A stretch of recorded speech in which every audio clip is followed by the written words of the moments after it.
Like, share, subscribe, click the notification bell, and on with the video. This is SHTF Garden coming in with some more current event updates.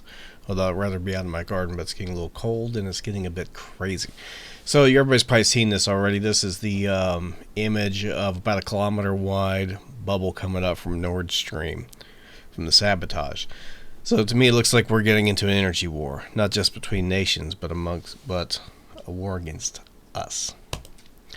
All right, so let's dig into that a little bit. So we're talking about analysis says it's possible the damage was inflicted by devices that are available on the common market, but given the scale and precision, it was more likely carried out by an actor with access to more sophisticated technology. Alright, talking about CNN citing three sources reported that the European security officials observed Russian Navy ships, support ships and submarines not far from the site of the Nord Stream leaks. So, of course, that's one theory. Maybe the Russians did it themselves. That seems to be a wisdom that people could get behind. Another one would be maybe the Ukraine did it. They have, in my opinion, the most to gain from doing that. And you gotta think, if Russia blames Ukraine or one of its allies, preferably from their perspective, like say the United States, for sabotaging their equipment, their pipelines, the life of their economy, then that is a major escalation. Who else stands to benefit? Obviously, anybody who's allied with Ukraine. Who stands to lose? Well, Russia stands to lose the most, I would think, them in Europe. So from Russia's perspective, what do they stand to lose? Well, that pipeline allows them to apply a lot of diplomatic leverage because it's getting into winter and Europeans can freeze to death without gas. So that enables them to apply a lot of pressure, enables them to make a lot of money selling natural gas to Europe. Europeans also come on the losing end of that because their people, at least their people do. The people in power are probably not going to suffer a bit from it, but the people who are your average citizen is going to be looking for a way to heat their house, and they're already stripping the forest bare for firewood. So let's move on. All right, so on September 29th, the head of the International Energy Agency, the IEA, said on Thursday, at the time, it was very obvious who was behind the suspected sabotage against the Nord Stream pipelines, which caused major leaks in the Baltic Sea. They're saying they know who did it, but they're not saying who. So there's definitely some finger pointing going on. And when you look at this map here, this is where the pipelines come in, along this red line and this dotted line. So you got Nord Stream 1 as the solid red line, Nord Stream 2, which never was operational. It's important to remember that one. That goes along in the dotted lines. Then you have this Baltic pipeline, which is the new pipeline coming from Norway. And this other pipeline just happens to be in the map and wasn't really involved. So when you look at these explosions, you got two of them here and one of them down here. They're right next to this one. So if the goal was to completely cut off natural gas from Europe, then this pipeline, which is right here, could have been a very easy target because instead of hitting way up here, right here, they could have hit both pipelines in the same area. So in my mind, that further strengthens the idea that it was somebody who was on the western side. Let's say that.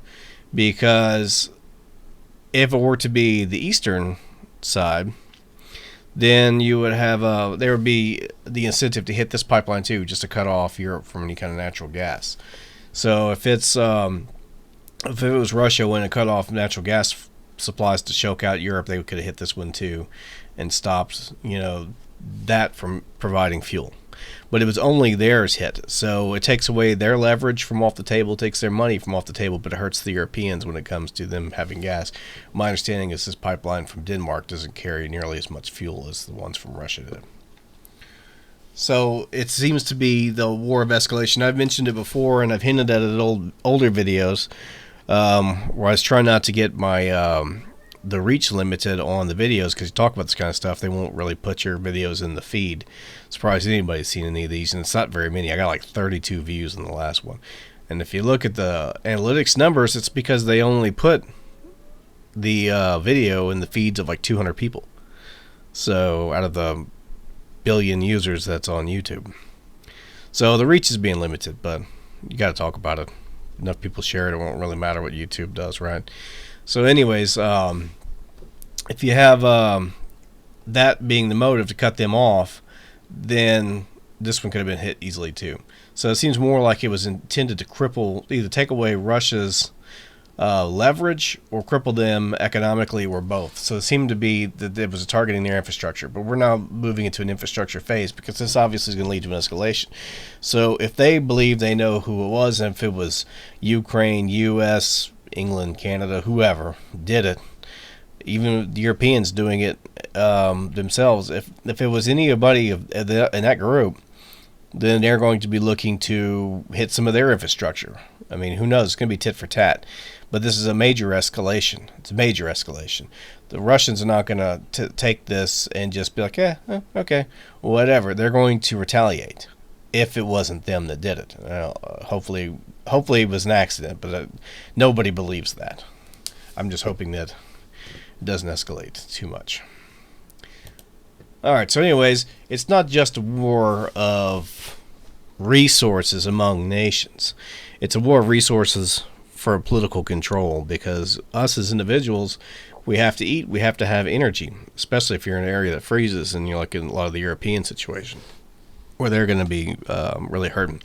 Economies run on fuel. So, I mean, you got industry and things of that nature shutting down all over Europe because they can't get the natural gas. So even if they can keep people from freezing to death, they're not pumping out. They're closing factories. So, and a lot of that is going to fall back on the average person. Because like they said before, I forgot which one it was. I should have looked it up before this video, but I think it was one of Stalin's henchmen said that you could control the people by controlling the food. Because that's what ultimately what socialist and communist societies have to do. You can't raise everybody up to be on top. It just doesn't work that way. There's not enough to go around to do that. And if everybody's wealthy and independent, they won't need you. If you want the money and the power and the control, which it's always about that, then you have to lower everybody down. And so this is one way of doing it. It's putting the squeeze on people and on industries and on businesses to bend the knee to the global elites. So anyways, let's go on with that. So OPEC is responding to the U.S. over here opening our strategic reserves. So we opened the strategic reserves in an effort to lower fuel prices. Well, you can decide for yourself if you think that cutting them off right around election time means it's politically motivated. I mean, I would say so, but make your own decision on that one. So anyways, OPEC set to consider Wednesday its most drastic reduction of production since the pandemic in order to help prop up falling oil prices, a move that could put pressure on global economic growth. Yeah, no kidding. It's going to raise prices is what it's going to do.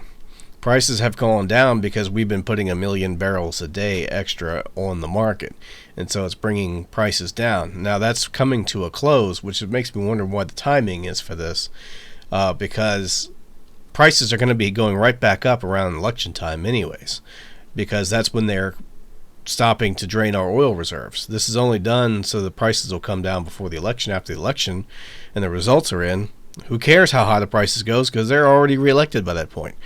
So the oil reserves are going to be stopped being tapped about that time, which means prices are going to go back up from just general supply and demand. There's going to be less supply on the market, so it's going to be higher prices. But now OPEC is throwing their hat in the ring with this. I guess they're not happy with the prices having come down. It's hurting their pocketbook.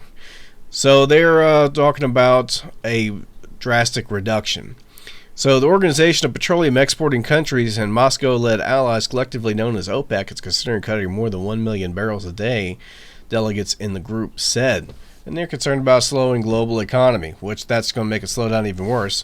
It's dragged oil prices down their fastest pace since COVID outbreak. It's not that, Wall Street Journal. It's not because of the global slowing economy doing that. It's because we've been pumping 1 million barrels a day into the market for months. All right. So they want to prop up the price of oil. Oil's already not that cheap to begin with. Gas prices are still pretty high. And here it is right here. It was $87.96 a barrel last week. That's not cheap. But they want it even higher. They know the prices will go higher when supply starts to dry up. All right, so continuing on from the Wall Street Journal. In the past months, the U.S. has responded to rising oil prices by tapping into its strategic stockpiles. And yet the global head of energy strategy at J.P. Morgan said Saudi Arabia's support for a cut in production could be a response to lower gas prices for U.S. consumers, which he partly tied to the U.S. decision to release stockpiled oil. Of course, it's going to be related to that. That was the whole reason to release the stockpiled oil. In my opinion, it wasn't the best idea in the world, considering we are really low now, and we need that stockpiled oil, especially if World War III breaks out, which it seems to be getting closer by the day. So hopefully that won't happen, but if it does happen, we're going to wish we had that oil in reserve and paid that extra $1 a gallon. Anyway, so ahead of OPEC's meeting, White House officials declined to forecast potential impact of production decisions. Of course, it's going to go up. By that point, they're not really going to care because the election will be over with by the time the true price increases come. So what is the point in all this, right? We're talked about, and other channels have talked about, they're crushing the food industry, seemingly on purpose. It has to be on purpose. Let's drop the seemingly part. They're crushing food supplies on purpose. I remember seeing the videos and pictures of them just burying tons and tons of potatoes and squash and other stuff. The milk being dumped out. Then, of course, you get to the fire bombings and planes crashing into various plants. Chicken coops that hold 100,000 chickens catching on fire and burning to the ground. Seems to be an awful lot of disasters happening around the food. Then you get, of course, this unnaturally bad drought. They know the solar cycles are happening. They know it's not global warming. That's a bunch of bunk. Like I said, I'll go in, if there's enough interest, I'll go into why I believe that in some detail. Probably more detail than I've seen anybody go into it. I'll do that if there's enough interest. Then I'll go into that. But for the moment, I wouldn't believe it. I mean, these same people could not predict the path of the hurricane 48 hours, 72 hours, 24 hours down in Florida here recently. Yet they can tell you what the temperature is going to be 100 years from now, down to the 100th of a degree. Kid real. It's complete BS. But they're doing that as a method of control. You can control the food, you control the energy, you replace religion with something like climate change. Something you can never prove, something that is always, a problem you can never solve. It just, everybody has to buy into it. It's amazing how well it fits a certain political narrative. Anything that fits a political narrative like a glove, like that does, is immediately going to be suspicious. If you want to be environmentally friendly, don't throw plastic in the ocean. I can get behind that. I'm sure a lot of people can get behind that. As far as global warming goes, no. They knew these solar cycles are coming. They knew that these disruptions happen. They happen on a cycle. These were predicted. I mean, you go watch Ice Age Farmer, you watch Adapt 2030, you watch some of these other channels. They've been predicting this stuff for years. Before, I mean, many years ago, they were saying this was going to happen, and that's all happening. But anyways, I digress. It's kind of going on. Anyways, so what does a post-growth economy look like? A social entrepreneur. What the heck is a social entrepreneur? I don't even know. All I know is it's the World Economic Forum, and they're deciding that the only way to proceed into the future is to have a post-growth economy. In other words, they stay rich, you stay poor and under their boot. And this is the way they're going to put you under their boot, is by crushing food and energy prices. That way you are forced to go to them, listen to them, do what they say, and they get to rule the world, essentially. All right, so, and they're obviously going back to climate change and blaming the religion of climate activism. All right, with global sustainability deadlines edging closer, whose deadlines? Arbitrary ones? Of course, their own deadlines, arbitrary deadlines that they set themselves. Social entrepreneurs and climate activists are looking into alternative and unexpected sources for solutions. And of course, they're going talking about their think tanks and talking about what would be the world would be like in a post-economic growth. In other words, no more United States, no more Western society, no more emerging markets, nothing that's going to. They're looking at stagnation and saying it's for the good of us. But I'm willing to bet they're not going to give up their private jets. No. All right, so it's educating and hopefully elevating the content. You know, we partner with Google, for example. If you Google any climate scientist, or if you Google climate change, you will at the top of your search get all kinds of UN resources. We started this partnership when we were shocked to see that when Google climate changes, when you Googled climate change, we were getting incredibly distorted information right from the top. So this right here is also from the World Economic Forum, and this is just crazy. So we're becoming much more proactive. You know, we own the science. So here we go. We own the science. Let me go back. If I can, previous. Okay. So we own the science, and we think the world should know it. That's the World Economic Forum. If you believe it's about the science and not control, just think about that. You know, we partnered with Google because they got tired of Google research results not showing their propaganda. So they became more proactive because they own the science and think the world should know about it. And the platforms themselves also do. But it's a huge challenge, I think, to all sectors of society need to be very active in. In other words, they want to tell you what to think. If you Google something, they're going to get the results at the top of the search engine that they want you to see. Not necessarily what's true or accurate, but what they want you to see. So they can propagandize. That's why they want to take over. Well, that's why they have, not want to. They have taken over the school systems. They have done all that kind of stuff so they can teach the kids all this crap is real. And so they'll be propagandized when they get to be older. They will believe all this stuff. Because it's sad to say that nobody goes to a library anymore and to pick up a book that can't be edited, like Wikipedia can be edited. They could change the definition of fascism. They could change the definition of a woman. They could change the definition of climate change. You know, they could change the definition of a vaccine. And this video is going to get demonetized. Well, it never was monetized, let's be real. They're going to kick this video right off the platform, but I don't even care right now. I'm just so frustrated by this. Anyways, U.S. energy oil reserves tumbled to the lowest since 1984. Why is this happening? Because they opened the Strategic Petroleum Reserve. So we pumped out all of our oil stuff down to the levels we had in 1984 to artificially lower the prices so that the people in charge can go out there and say the gas prices have fell for 90 days straight and get people to vote for them. And then after that, they care less how high the gas prices go. This is just to pull the wool over people's eyes. So here it comes with the goal of all this stuff. Welcome to 2030. You own nothing and have no privacy, and life's never been better. So just let them rule it all for you. Just let them make all your decisions. Let them own everything. You won't own your clothes. You won't own your appliances. You won't own your house. You'll get everything you need from them, and they'll feed you a bunch of BS to make you believe it, and put some trash on TV for you to watch, and you'll just be a good sheep, and you'll be a productive worker to be able to work in their society to build them up, keep them in power.